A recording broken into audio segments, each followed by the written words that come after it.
Witam Was bardzo serdecznie. Dzisiaj przedstawię Wam poradnik do Stalkera Gamma. Ja nazywam się Warkot, a zacznijmy najpierw od tego, czym właściwie jest Stalker Gamma. I cofniemy się raczej do tego, czym jest właściwie Stalker. Jest to trylogia gier bardzo mocno inspirowana powieścią braci Strugackich pod tytułem Piknik na skraju drogi. Tak? W skrócie fabuła opowiada o tym, że obca cywilizacja rozbiła się na Ziemi i urządziła sobie właśnie ten tytułowy piknik, zostawiając technologię na Ziemi, po czym odlecieli, tak? I ludzie zauważyli, że ta technologia ma ciekawe właściwości i zaczęli po prostu tropić te wszystkie artefakty. No i mniej więcej analogicznie tutaj wygląda fabuła, jeśli chodzi o Stalkera zwykłego. Powstała generalnie cała trylogia Stalkera, jeśli chodzi o gry. Niedawno została wydana druga część Stalkera, która jest właściwie czwartą częścią całej serii, ale dzisiaj skupimy się na całej trylogii, ponieważ Stalker no, jest generalnie zbiorem 3 gier. I mówimy tutaj o Stalkerze Anomaly. Po prostu jedna osoba wpadła na pomysł, że sobie złączy te wszystkie, całą tą trylogię w jedno. No i tak powstał mod Anomaly. Później Grog, czyli autor właśnie Stalkera Gammy, stwierdził, że doda jeszcze do tego setki różnych modów, które po prostu sprawią, że gra będzie bardziej hardkorowa, bardziej survivalowa. No i w ten sposób właśnie powstał Stalker, tak? W skrócie, o co chodzi w Stalkerze? Chodzi o to, żeby przetrwać w tym niegościnnym świecie, zdobywać artefakty, no i w przyszłości, kto wie, może i nawet dojść do spełniacza życzeń, czyli artefaktu, który rzekomo właśnie potrafi właśnie te życzenia spełniać, ale nie przedłużając, jeśli chodzi o fabułę, żeby też nie spoilerować, pojawi nam się coś takiego, tak? I pewnie zadajesz sobie pytanie, co to w ogóle jest. To generalnie jest menu, w którym wybieramy sobie i tworzymy naszą postać. Nie jest to tak typowo, jak jest w RPG-ach, gdzie mamy statystyki. Tutaj siła naszej postaci jest bardziej mierzona w ekwipunku, który posiadamy, tak? To, co posiadamy bezpośrednio wpływa na to, jak wygląda rozgrywka. Mamy różne frakcje. Do wyboru mamy 9 frakcji na start, aczkolwiek możemy kolejne frakcje tak jakby sobie odblokować. Są jeszcze 4 frakcje dodatkowe, ale nie będę mówił, jak te frakcje odblokować. Mamy frakcję samotników, to jest domyślna frakcja, która no, jest bardzo dużo na mapie. To są po prostu wolni stalkerzy, jakieś najemnicy.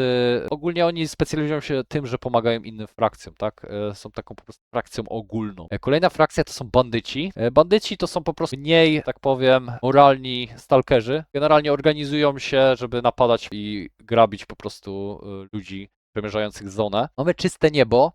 Czyste niebo jest ciekawe, bo jest to organizacja właśnie militarna składająca się z byłych naukowców i żołnierzy, którzy przeprowadzali eksperymenty w zonie, tak? Ich głównym celem jest po prostu poznanie zony, ponieważ uważają, że zona jest bardzo ciekawym miejscem i chcą po prostu poznać jej sekrety, tak? Więc są to dosłownie nerdy z karabinami, w zupełności w skrócie. Kolejną frakcją jest frakcja powinność, czyli duty. Ta frakcja generalnie dąży do tego, żeby zniszczyć zonę, tak? Oni specjalizują się w zwalczaniu wszelkich mutantów, wynaturzeń, nie mają w ogóle zainteresowań, jeśli chodzi o artefakty. No generalnie to jest frakcja, która chce zniszczyć zonę, tak? Kolejna frakcja to jest frakcja wolność, czyli freedom. To też jest frakcja byłych żołnierzy, zupełnie jak te dwie pozostałe, tylko że oni uważają, że każdy powinien mieć dostęp do zony i chcą po prostu, żeby, no, żeby to było po prostu wolny teren, nie? Gdzie każdy może przebywać, każdy może korzystać z dobrodziejstw właśnie tego miejsca. Kolejna frakcja to jest frakcja paramilitarna, najemnicy, tak? Dosłownie najemnicy. Jest to tajemnicza dosyć frakcja, ponieważ co wiadomo, to, że są to po prostu najemnicy z zachodu, zostali wynajęci właśnie w celu infiltracji całej zony i realizacji swoich własnych wewnętrznych celów, tak? Które są nie do końca znane. Kolejna frakcja jest czyste wojsko, po prostu wojsko i wojsko ukraińskie. Te wszystkie frakcje, te 3, one się wywodzą właśnie z tej frakcji, tak? To są po prostu tak jakby odłamy, które mają tam własne swoje cele, ale to jest praktycznie no, pierwotne wojsko, tak? Kolejna frakcja jest to frakcja właśnie ekologów. Ekologowie generalnie są najbardziej pacyfistyczną frakcją. Jeśli chcecie bardziej zajmować się badaniem artefaktów, a mniej walką, no to jest idealna frakcja, bo ma bardzo dużo sojuszników i mało która frakcja będzie zainteresowana, żeby z wami walczyć, tak? Ostatnia frakcja to jest frakcja monolitu. Generalnie frakcja monolitu to są ludzie, którzy mieli wyprane mózgi właśnie przez fale psioniczne, które były emitowane właśnie w zonie, zamieniając ich w fanatyków właśnie tego tytułowego monolitu i inaczej spełniacza życzeń. No generalnie jest to frakcja bardzo religijna, która walczy z wszystkimi pozostałymi frakcjami, z paroma wyjątkami, ale będę tego na razie tutaj dokładnie tłumaczył, bo to jest akurat kwestia na inny odcinek. My sobie zaczniemy samotnikami, bo jest to taka najbardziej optymalna frakcja na początek, jest najbardziej zbalansowana. Weźmiemy sobie, możemy sobie wygląd portretu, tak? Możemy sobie ustawić nasze imię, i lokację, tak? Każda frakcja ma zupełnie inne lokacje startowe, tak? Ja na początku, zawsze jak gram ich, zawsze jak komuś doradzam, wybranie kordonu, czyli Rookie Village. Mamy tam generalnie cały tutorial, który możemy sobie zrobić i uważam, że jest to po prostu najlepsza generalnie lokacja na start, tak? Mamy też Rostock, to jest mniejsza lokacja, no i mamy Bagna. Bagna generalnie odradzam, jest to frakcja czystego nieba i główna właśnie frakcja. Generalnie jest to bardzo niegościnna frakcja, mało tam widać, jest dużo traw, bardzo łatwo o to, żeby nas jakiś mutant po prostu nagle zaskoczył. Tak samo są tam też bandyci, renegaci i tak dalej. No nie polecam tego miejsca, polecam właśnie Cordon. Mamy różne tryby. Mamy story mode, czyli właśnie domyślny tryb z fabułą, że sobie przechodzimy różne fabuły różnych frakcji. To jest ciekawe, każda frakcja ma inną fabułę, zupełnie inną fabułę i zaczyna w zupełnie innych miejscach i ma zupełnie inne cele, tak? Więc robimy misje, które są ekskluzywne dla danej frakcji. Możemy też frakcji zmieniać w trakcie gry, ale nie jesteśmy w stanie wejść do każdej frakcji grając innymi frakcjami, tak? Czyli jak na przykład weźmiemy sobie Monolith, no to nie jesteśmy w stanie zmienić frakcji na przykład powiedzmy wolności, tak? Ponieważ nie jesteśmy nawet w stanie pogadać z liderem, ponieważ od razu nas zaatakuje, tak? To jest raczej jedyny minus. Mamy Azazel mod, czyli nie umierasz, tylko przechodzisz jakby do ciała innego stalkera na mapie, tak? Co jest ciekawe, jest tu zastosowany też system Alive w tym właśnie Stalkerze, że przeciwnicy generalnie chodzą po mapie i prowadzą własne życie na tej mapie, tak? Czyli mają swoje własne cele, mają swoje własne właśnie rzeczy, które sobie wykonują. No i na przykład jeśli wyczyścimy jakiś obóz, na przykład bandytów, to na ich miejsce może wejść na przykład jakaś inna frakcja, tak? I to jest właśnie ten system Alive. Przeciwnicy reagują na poczytania gracza, próbują też go czasami oflankować, różnych taktyk próbują właśnie, żeby nas pokonać, więc to AI jest bardzo mocno nieprzewidywalne, co jest bardzo fajnie. To jest właśnie główny moduł, który no, jest najlepszym właśnie featurem, jeśli chodzi właśnie o całego Stalkera. Kolejny mamy Survival mod, to jest generalnie zombie mod, tak? Bardzo dużo zombie, musimy przetrwać. Powiedzmy właśnie taka typowa apokalipsa zombie, też ciekawy tryb. Mamy tryb Souls-like, czyli kiedy umieramy, po prostu się odradzamy, tak? Więc to też jest ciekawy tryb, tak? Więc nie musimy zapisywać, bo po prostu no, się odradzamy za każdym razem. Dostępna zona to jest, że wszystkie lokacje są dostępne, to jest domyślnie zawsze włączone. Mamy Warframe mode. Generalnie Warfare to jest taki mod, że on wija to, co było wprowadzone w drugiej części, czyli wojny frakcyjne, tak, dowodzenie oddziałami i tak dalej. Wprowadza taki taktyczny element gameplayowy. Widzimy na mapie, jak się wojska poruszają i tak dalej. Ja przyznam się, nie grałem dużo na tym trybie, więc za bardzo się też na ten temat nie wypowiem, ale właśnie wiem, że jest bardzo ciekawy tak? Mamy tryb Iron Man, no to jest stricte tryb hardkorowy, tak? Mamy życie i jeśli umrzemy, no to nasz save się totalnie kasuje. Mamy tutaj życia, które mamy na start i mamy to, ile dostajemy jedno życie. Tak, no więc możemy sobie właśnie takie modyfikatory zrobić. Tego nie dotykamy. Tutaj mamy Agony mod. To sprawia, że nie możemy zapisywać w momencie, kiedy mamy jakieś uszkodzenia ciała, ewentualnie jakieś debuffy związane właśnie z krwawieniem, radiacją i tak dalej, więc no też jest bardzo hardkorowe, no w połączeniu z Iron Manem i powiedzmy maksymalnym poziomem trudności, no to naprawdę ciężko. Tu mamy timer, czyli co ile możemy sobie zapisać, na przykład co 30 minut możemy zrobić jednego save'a, tak? To też jest taki modyfikator, który mocno wpływa na rozgrywkę. Mamy gameplayowy właśnie poziom trudności, możemy sobie ustawić. To wpływa generalnie na mechaniki wewnątrzgrowe, tak? Czyli na nasz słód, na to, ile możemy dźwigać, na bicie i tak dalej. Więc no, to jest właśnie taki gameplayowy poziom trudności. Mamy też progresję, tak? To wpływa po prostu na ceny, na ekonomię właśnie świata. To też możemy sobie wybrać. Ja wybieram na starcie Easy, ponieważ jest to właśnie poradnik. Ja nie będę się zgłębiał w trudniejsze poziomy. Generalnie osobiście lubię grać po prostu na poziomie Stalkera, na Medium, ale to zależy od Was. W opcjach również możemy sobie dostosować wiele różnych parametrów w grze.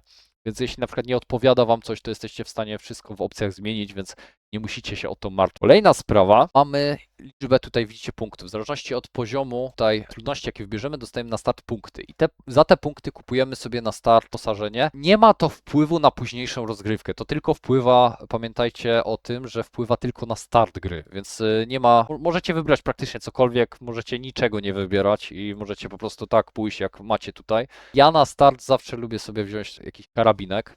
Tutaj macie właśnie 3 opcje. Nie polecam brać strzelb na start, ponieważ no, nie są one tak dobre na przykład jak karabin, a karabin naprawdę może wam uratować życie w przeciwieństwie do takiej właśnie strzelby. Polecam wam wziąć lepszą wersję stroju, czyli bodajże Sunrise. Nie polecam brać kurtki, bo ona praktycznie wprowadza zerową ochronę na cokolwiek. No jest lekka, to jest jedyna zaleta, jest tania, ale nie uważam, żeby ona była dobrą opcją. Uważam, że lepiej będzie, jak weźmiecie to, bo daje wam to naprawdę różne odporności, w tym radiację na przykład, która też jest bardzo ważna. Kolejna bardzo ważna rzecz to jest, żeby wziąć respirator. Sprawia, że jesteście bardziej odporni na radiację, a radiacja w tej grze, no niestety występuje w dużych ilościach. Kolejna rzecz, jest to rzecz opcjonalna, ale warto ją mieć, jest to po prostu sleeping bag. Potrzebujecie po prostu śpiwora do tego, żeby móc sobie odpocząć, tak? Musicie się wyspać, na przykład będziecie gdzieś w lokacji, gdzie nie ma łóżek, no i będziecie bardzo zmęczeni, tak? Męczenie no wpływa negatywnie na naszą postać i no może nam to uratować życie tak naprawdę, więc ja sobie też zawsze sleeping bag biorę sobie. Kolejna sprawa, mamy tutaj różne medykamenty i tak dalej. Możecie wziąć sobie na przykład 2 apteczki, to się przyda. Możecie post healy wziąć, czyli te właśnie tutaj rzeczy. Jak działa leczenie w tej grze? Używamy tego, żeby odnowić nasze główne zdrowie. Będziemy mieli w lewym dolnym rogu ludzika białego i jak mu spadnie zdrowie, to ten ludzik mniejszy się jego pasek, tak? To nam odnawia właśnie ogólne zdrowie. To natomiast jest post heal, czyli on odnawia nam zdrowie różnych kończyn. Mamy właśnie kończyny, właśnie nogi, ręce i głowę. To nam wpływa na to, że nam odnawia je całkowicie. Mamy też bandaże, które służą do tego, żeby na jakiś czas po prostu te kończyny odnowić. No generalnie bez post heala, no to nie wyleczymy całkowicie naszych kończyn. Potrzebujemy tego post heala. Możemy też korzystać z usług właśnie medyków, ale no wiadomo, tak, różnie z tym bywa. Kolejna sprawa, co możemy wziąć, to już jest kwestia dowolna, tak, tu są właśnie rzeczy, które się mogą też przydać. Polecam też kofeinę. Nam trochę dodaje właśnie różne modyfikatory. Możecie wziąć alkohol, tak, możecie wziąć jedzenie, tak, na start. No, cokolwiek uznacie, że wam się przyda. Tabletki nasenne na przykład, tak, cokolwiek. Chodzi tu bardziej o to, żeby po prostu wszystkie punkty wykorzystać, zapełnić sobie właśnie czymś. Część rzeczy możecie nawet sprzedać, jeśli nie chcecie tego mieć. No i to jest tyle, jeśli chodzi o bronię rzeczy. Jeśli chodzi o handguny, no to polecam wam Makarowa. Ma bardzo tanią amunicję i generalnie jest całkiem spoko bronią. No, ale tak to myślę, że wiecie, nie ma problemu, tak? Ja sobie zawsze biorę tego Makarowa i możemy właśnie w takiej też konfiguracji zrobić, więc możemy zacząć naszą grę. Dobra, jesteśmy w naszej grze. Teraz klikając tabulator, możemy sobie zobaczyć nasz ekwipunek. Jak widzicie, mamy tutaj wszystkie nasze rzeczy, które wzięliśmy. Jak klikamy prawym przyciskiem i Wear Suit, odpali nam się animacja włączenia, założenia właśnie stroju. Generalnie animację możemy wyłączyć sobie w opcjach, więc jeśli wam to wadzi, to możecie zobaczyć, ale widzicie, założyliśmy maskę. Założymy tutaj jeszcze plecak. Też nam zwiększy trochę udźwig nasz, tutaj maksymalny, jaki możemy mieć. No i też jak widzicie, plecak też wyjmuje za każdym razem, jak sprawdzę ekwipunek. Mamy nasze łóżko. Tu mamy nasze narzędzia, czyli PDA i urządzenie, właśnie detektor, który pozwala nam wykrywać anomalie. To się nam też później przyda. Pod caps lockiem mamy nasze PDA, tak? Więc możemy sobie dzięki temu zobaczyć na przykład mapkę. Widzimy tutaj różnych handlarzy, każda ikonka właśnie symbolizuje coś innego. No to jest nasza mapa, tak? Tu te szare właśnie pola to są ogniska, przy których możemy zapisywać, ale trzeba niestety rozpalić te ogniska, żeby można było zapisać przy nich. Mamy tutaj taskboard, czyli to są generalnie nasze questy, które mamy, tak? Tu są lokacje pokazane i na przykład mamy coś dostarczyć, to musimy przejść z punktu A do punktu B, albo na przykład mamy kogoś eliminować, tak?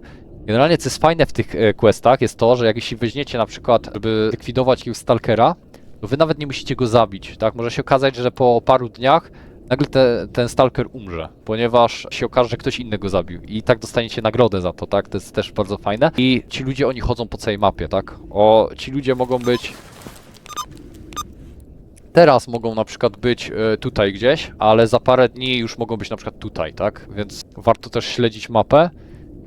Kolejna sprawa to są statystyki, tak? Mamy tutaj pokazane ludzi, z jakich są frakcji i ile mają punktów. Punkty zdobywamy za robienie questów, tak? Im więcej punktów, wtedy dostajemy konkretne rangi. Im większa ranga, tym możemy na przykład rekrutować ze swojej frakcji towarzyszy, którzy nam będą po prostu pomagać w naszych przygodach.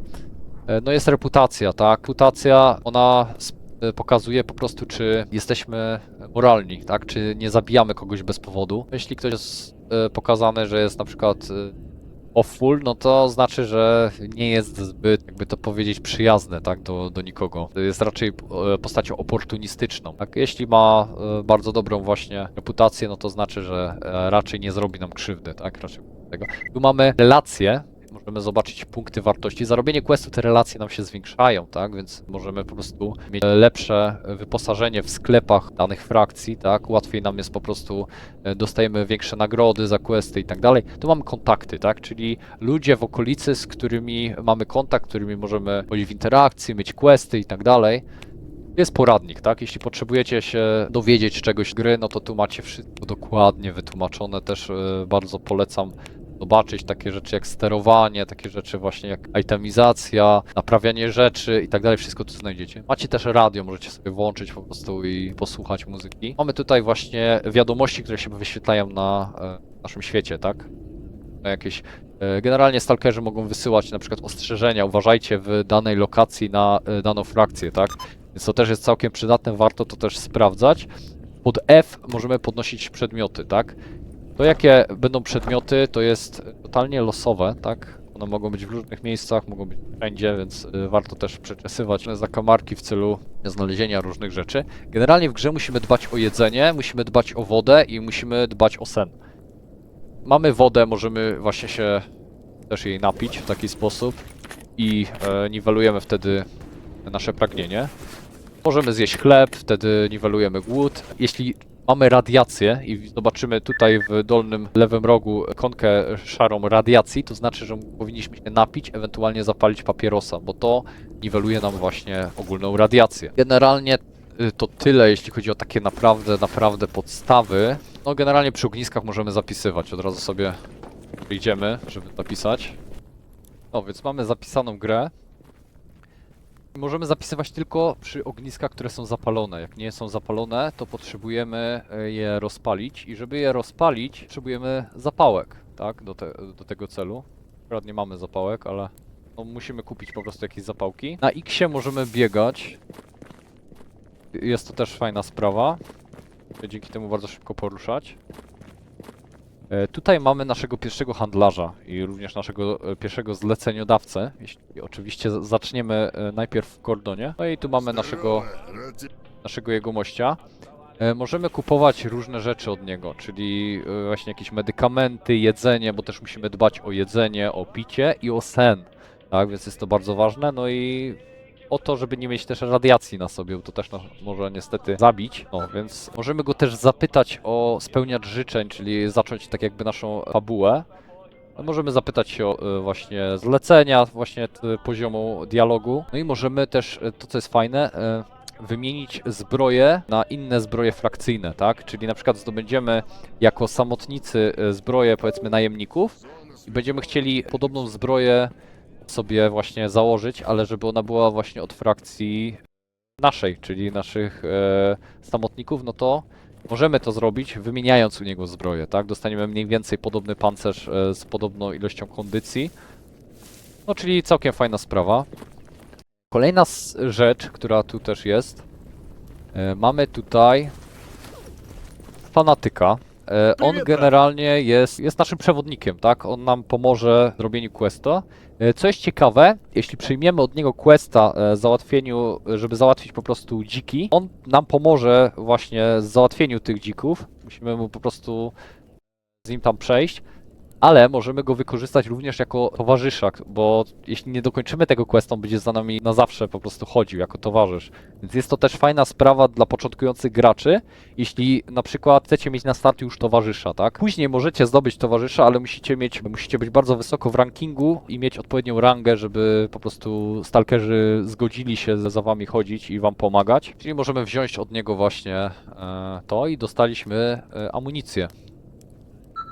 Tak, na mapce widzicie białą strzałeczkę na kompasie, pokazało nam, gdzie mamy naszego questa i wyżej mamy również odległość naszego towarzysza, są właśnie takie paseczki. Generalnie możemy sobie wziąć naszą broń.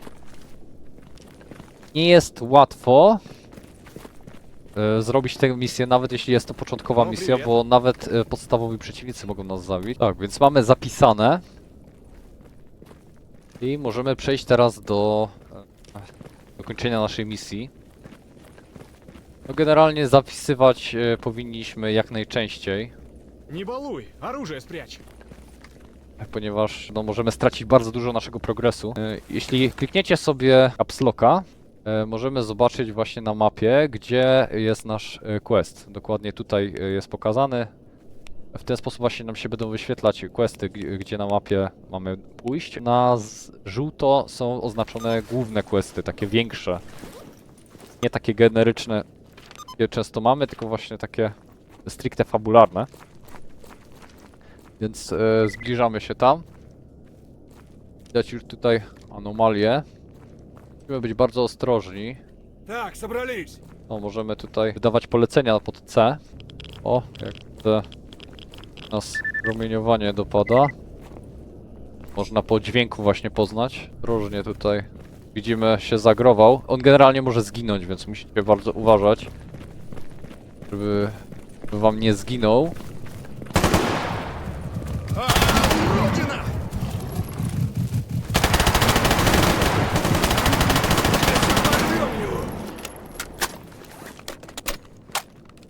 No i generalnie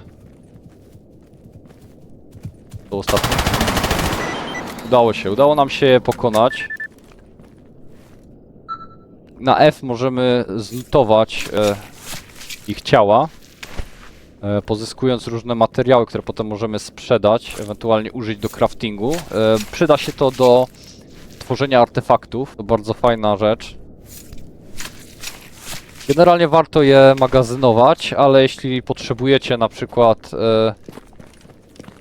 potrzebujecie je potem posprzedawać, no to też możecie to zrobić, tak? Bo też pieniądze na start się bardzo przydadzą, zwłaszcza jak nie macie na przykład na jedzenie, tak? Więc trzeba mieć też swoje priorytety. Możemy z nim porozmawiać. No i możemy pójść dalej. I tym razem będzie tutorial, jeśli chodzi o anomalie. Do tego celu przyda nam się detektor pod szóstką. Możemy właśnie patrzeć, czy w pobliżu nie ma anomalii. On zacznie się świecić, kiedy anomalie będą. I pod piątką mamy też naszą śrubę. Rzucając ją możemy sprawdzić, czy w pobliżu są anomalie. Zademonstruję to. Niestety wyrzuciliśmy ostatnią śrubkę. Można w opcjach włączyć, żeby tych śrubek było więcej. Ale domyślnie z tego co widzę jest tylko jedna śrubka. No generalnie wiecie o co chodzi. Macie śrubki, rzucacie w anomalię i ona się aktywuje, tak? Więc jesteście w stanie mniej więcej zobaczyć, gdzie ta anomalia będzie, tak? Wiadomo, one dają subtelne sygnały, że ta anomalia jest w pobliżu. Jeśli jesteście wprawieni, naprawdę jeśli jesteście spostrzegawczy, to możecie je wypatrzeć nawet i bez tego. Najlepszy jest po prostu detektor do sprawdzania, gdzie są artefakty. Na start dostajemy słaby detektor, później są lepsze tiery tych. Oho, tam.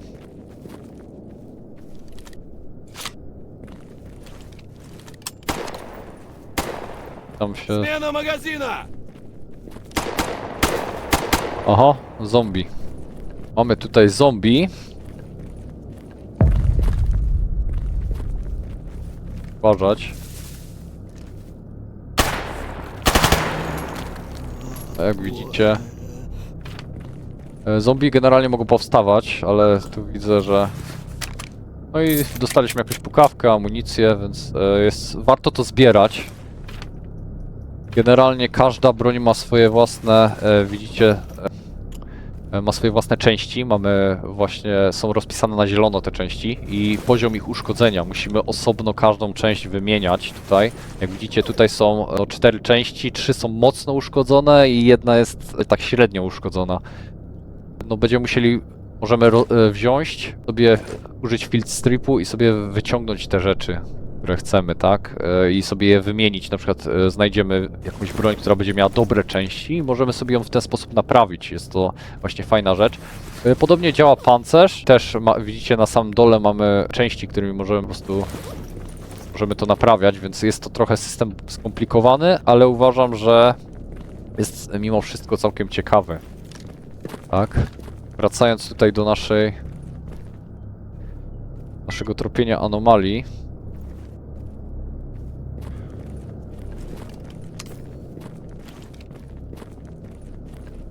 Rozmawiamy sobie z nim. Dobra, powiedz mi, co mam zrobić. I on nam teraz dał rzeczy. No i my tu generalnie możemy sobie wytropić artefakt, nasz pierwszy. Jak widzicie, zaczyna się świecić. To oznacza mniej więcej tyle. Tu w pobliżu gdzieś jest artefakt.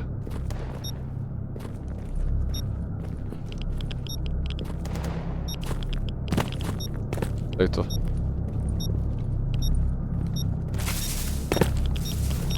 Im mocniej, szybciej sygnał jest, bliżej jesteśmy artefaktem. O, i tutaj mamy Jellyfish. To jest nasz pierwszy artefakt, jaki zdobyliśmy.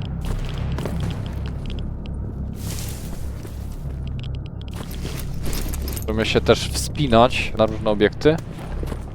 No i jak widzicie, mamy radiację na sobie. I jak pozbyć się radiacji? Możemy zapalić papierosy, ewentualnie możemy napić się alkoholu. I to są właśnie jeden z sposobów na ograniczenie sobie tej radiacji na sobie. Jak widzicie, ikonka radiacji w lewym dolnym rogu zniknęła, więc no, udało nam się zdobyć pierwszy artefakt, tak? To tyle, jeśli chodzi o same artefakty. No, więc mamy tutaj nasz kordon. Są też pokazane ogniska, które są zapalone. Jak widzicie, są zgaszone, więc jak chcecie wiedzieć, czy możecie pójść tu i zapisać od razu, no to macie taką informację. No i generalnie tak, chcecie zarabiać pieniądze, no to robicie po prostu tutaj te zlecenia, tak? Więc to by było na tyle, jeśli chodzi o cały poradnik. Mam nadzieję, że film wam się spodobał i jeśli będziecie chcieli więcej, to mogę nagrać kolejne odcinki właśnie też wprowadzające dla nowych graczy. Ja się z wami żegnam, na razie, cześć i hej.